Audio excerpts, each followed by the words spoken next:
Hello again, everyone. This is Gilmer, and this is my next Let's Play is going to be Wars in America, or Birth of America 2 Wars in America, I think is the actual official name. And I hope everything's working okay with my sound device.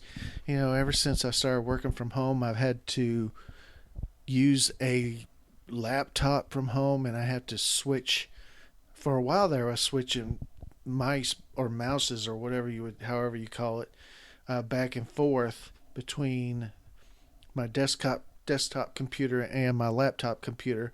But I did get a second mouse, and so I don't have to do that. But because on my laptop I'm using this MS Teams, and it's easier for me to hear it because the speaker on my laptop is so horrible that I switched my headphones from desktop to laptop, back to desktop, back to laptop. And I think it sometimes messes up my recording settings. And so I'm hoping everything works out okay. Everything is working out okay, and it's working.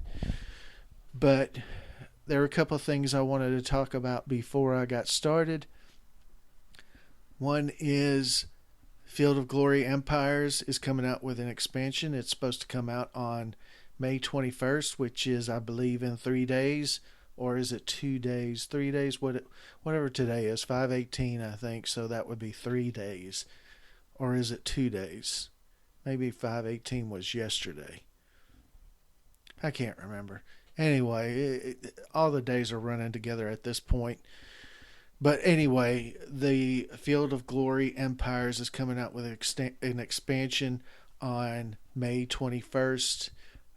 It is going to focus on rolling back the years 200 years to when the Persian Empire started rising, and it came into conflict with Sparta and Athens at some point. So it's going to focus on that. There are going to be a lot of new features in the game. They're going to be I don't know if the new features are going to apply to the current scenarios that they have, but it probably will. I think it makes sense that they would, because then I think they could just apply it to the whole game as a whole. And I think if you've watched either, well, I take that back. The one person I've watched is Das Tactic. He has been playing Field of Glory Empires Persian expansion for about the last couple of weeks or so, last 2 or 3 weeks, and it's listed as a scenario. So you have the Pyrrhic scenario, you have the Grand Campaign, and then I think it says something like the Persian Campaign.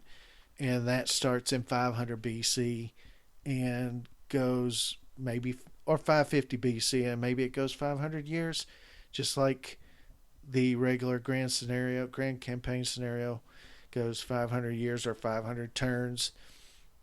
So that's something to be watching for. And one of the reasons why I haven't recorded in the last few days is I've been kind of catching up on some of the channels that I watch, such as Das Tactic, and I've actually been watching some other channels. But I also wanted to point out Das Tactic and Richard York's channel. I watched it on the Das Tactic channel. They had a multiplayer Field of Glory 2 series where they played each other 2 or 3 times, and it's pretty interesting. It's actually pretty good. And Richard York is actually somebody that plays Field of Glory 2 obviously a lot. And so he has a whole playlist of him in multiplayer scenarios with all sorts of different people. And it's pretty interesting. It's 140 videos long, 143 I think. I've watched about 7 of them, and each one of them has been pretty good. So it's something that I think you might want to take a look at if you are not familiar with either Richard York's or and that's Yorke, Richard York's channel, or Das Tactics, and that's spelled Dastactic. So it's something to think about. If you're running out of videos on my channel and you want to catch one of them, of course they have a lot more subscribers than I do, but that's neither here nor there. I mean, if they can gain a couple of guys from my channel that watch some of their scenarios, that's fine, because I'm not as prolific as they are at putting out videos. I do have my full-time job, and sometimes when I'm through working, I just don't feel like doing anything. To be quite honest, I just want to relax. So here is a list of scenarios in Birth of America 2, Wars in America. 24 scenarios. So if I cancel this and we take a look at options, because I always like to show options. So of course music is going to be turned off because I don't want to get hit with a copyright protection or copyright claim. Sounds are on. Pause after battle. That just shows you the battle report screen before going to the end of the turn. Tooltip delay, I like that as low as possible, because as soon as I put the cursor over something, I want that tooltip to come up pretty quick. Focus on move. It says don't focus. I don't know that it's that big of a deal, but I'm going to put it on medium delay. Turn compression, that's for PBEM. I'm not going to have that on. Battle animation, I'll put that on medium. And all that is it shows kind of a graphical representation of the actual battle being fought. And it's up on the screen for about anywhere from 10 to 30 seconds at most. So it's not that big of a deal to have that on. I actually kind of like looking at it. Game, use fog of war, of course. Delayed commitment. Units will not engage the enemy as soon as they meet them. A delay can happen ranging from 1 hour to several days, depending on the commander's strategic rating, and if friendly units are already engaged into battle or not. So this is pretty self-explanatory. We've discussed this on every single one of my playthroughs.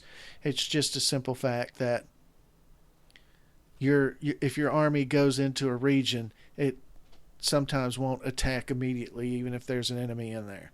There's a pause, and that happened in real life. You read all sorts of stories about just the American Civil War where they gathered the day before and then fought the next day. Sometimes, if you've ever read the Red Badge of Courage, they even had a part where one of the Union soldiers is yelling at one of the Confederate soldiers across the river, and I think that's probably fairly accurate. I think that they did kind of had some of that kind of interaction, and probably even more so in this day and age, during the Revolutionary War time, when it was considered more of a gentleman type thing, And if another channel that I like to watch that actually did a battle based on the Revolutionary War, it's actually a miniatures channel.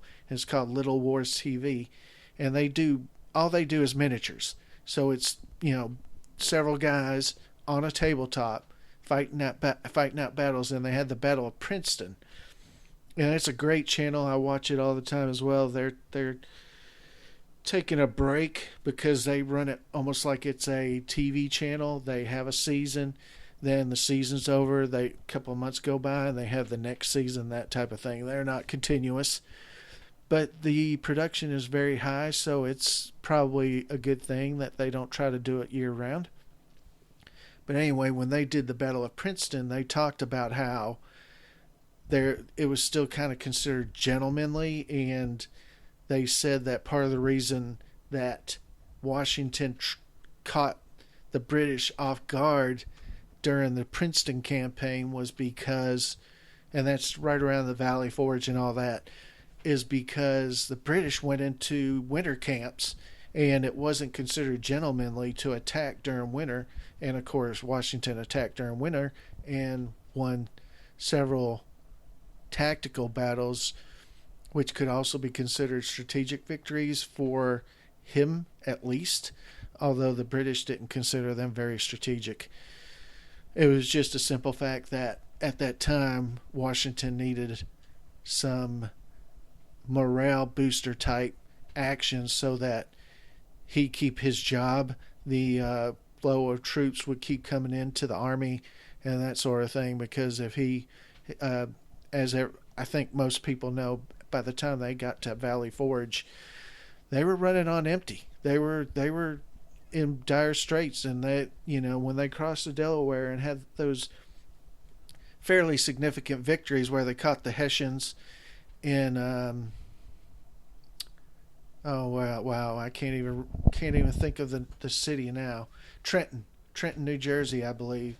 They caught the Hessians in Trenton, and then of course they had a couple of other battles where they won, and it was a huge morale boost, and it made everybody think, oh well, we do have a chance, and that was kind of a springboard to some of the bigger victories in later years. So anyway, long story short, I know I like to ramble at times, but the long story short is there was kind of a gentlemanly thing where they would wait possibly several hours or even a day or two to get into position to have a battle.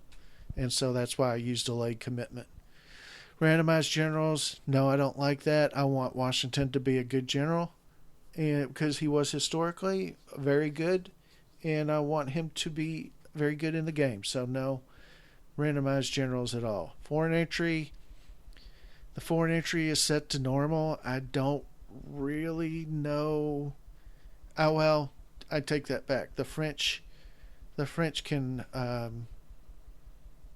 it would relate to foreign entry of French troops, I'd imagine. Naval boxes handling, I don't really like that. Oh, wait a minute. This reduces micromanaging. I'm not a big fan of micromanaging. Historical attrition. The option level is historical for both player and AI. I usually have that on standard, but for some reason I have it on historical, and we're going to leave it there. Activate AI, of course. AI detection, low bonus. Difficulty level, normal. Aggressiveness, normal. And this aggressiveness is kind of a funny setting, because as you can see, it says current AI aggressiveness is normal. Click to change it to high. AI on normal aggressiveness has an optimized behavior. That's because if you put this on high, they do all sorts of crazy things, like you'll get stacks or armies just going deep into enemy lines with no supply at all, and they just get ruined. They get destroyed. So you don't want that to happen. You want it to be normal aggressiveness. You don't want them to go crazy, and you don't want it to be low, because you want them to at least try to take advantage of optimal situations to give you the best game experience. Use all behaviors, yes. Lowers AI performance. If unchecked, some AI behaviors will be disabled. Lower AI performance, but higher turn processing speed. I don't think we really have to worry about that, so I have it checked so that the AI fights better, because I have a decent computer, so especially for these games, so I don't think it really matters that it goes quicker. Give the AI more time, yes. 25% slower processing, but 10% increased performance on average. Activation +1. System, I never have error logging on.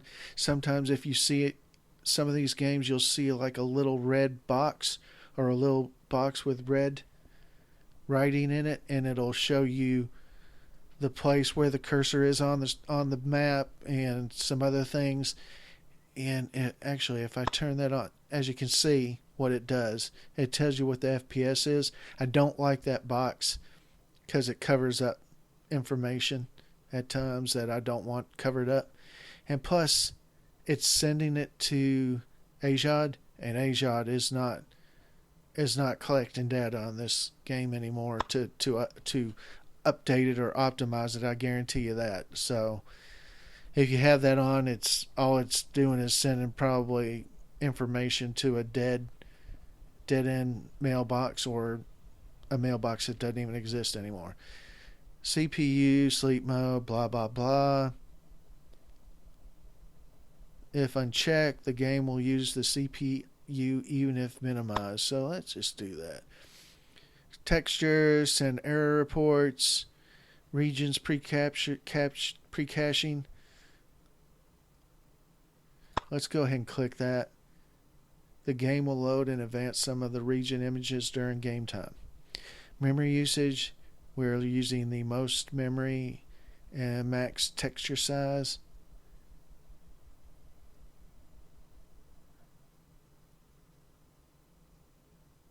This setting allows the game to run in a safer mode. So I think this is just related to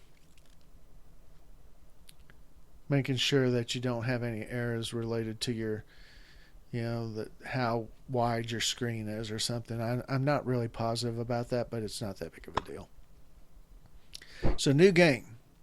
There are two scenarios that I was looking at that I really liked, and one of them is this one, 1779, Don Bernardo Galvez, Florida for the Spanish. And the second one is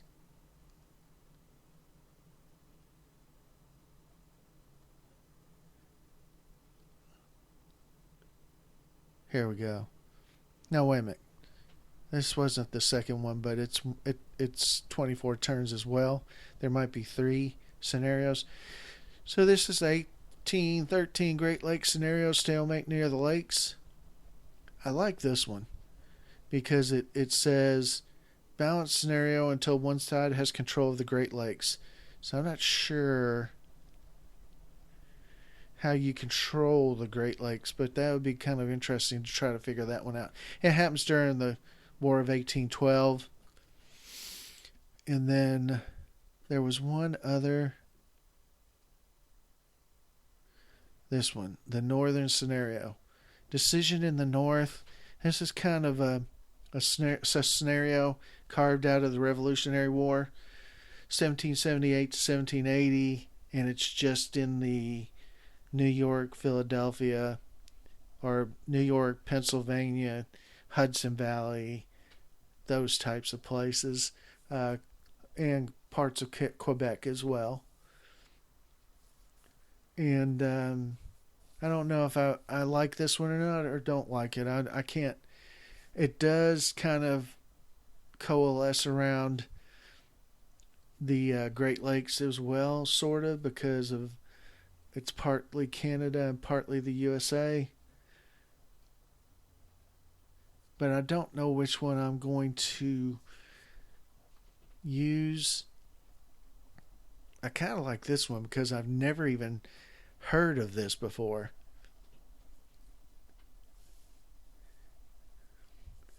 So it looks like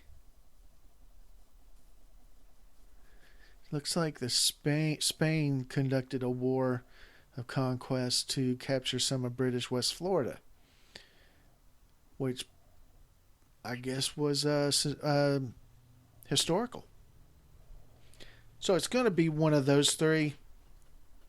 And I guess I could make my decision now. I guess I could play more than one, actually, because 24 turns is probably not going to take very long in this game because turns are pretty quick. Now, I will say that every turn is 30 days long, which is different than what you normally see with Civil War II, Rise of Prussia, other games where it's 15 days is the turn length. This is 30 days, so it's a whole month. So that's something to think about when you're playing this game. So I think I am going to play.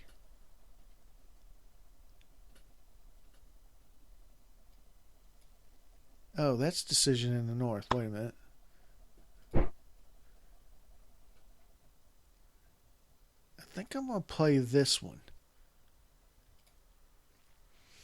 Now I'm going to play Great Britain.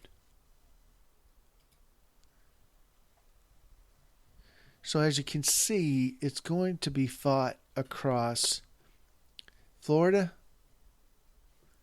parts of Alabama, which is not a state yet, and parts of Louisiana and Mississippi, which I don't think any of these, because obviously, well, it makes sense. Florida's not a state in the USA, and none of these are because it's Britain fighting Spain. So if the U.S. is not involved in it at all, then it can't be any of their states that are involved in it. But it is present day Florida, present day Alabama, present day Mississippi, and present day Louisiana is the territories, or are the territories included in this scenario. And as I said, I'll probably play other scenarios as well. It's interesting that I don't really see any troops, although I am British.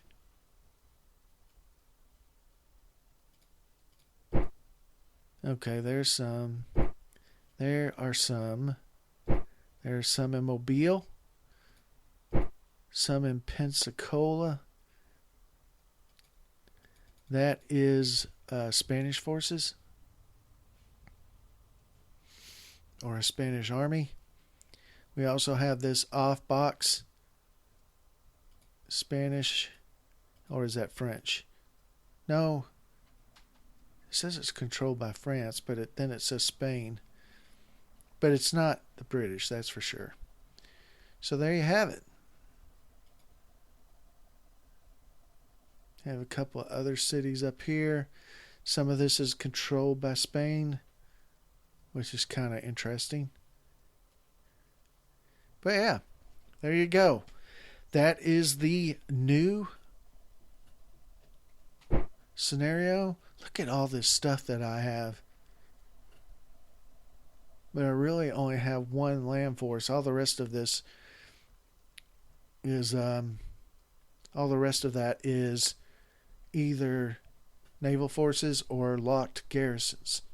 But I do have this, if I can get to it. And that's this guy. He's locked too. So maybe they're all locked until the scenario starts. But it's a power of 170, which is really crazy sounding considering we've played so many games where we've seen forces with powers of 2,300, 1,700, well over 1,000. Then you got the American Revolutionary War and you see numbers in the amount of 170 power. Which reminds me, can we see how many troops? There we go. So his force is 3,126 men, 243 horses inside Fort George, Pensacola. So that's the largest force we have is 3,000 men. So there you have it. So I'm going to save that, and I will see you next time. This is the introductory video, so this will be episode 00. And then we will get into the meat of it tomorrow. Thanks a lot. I will see you next time.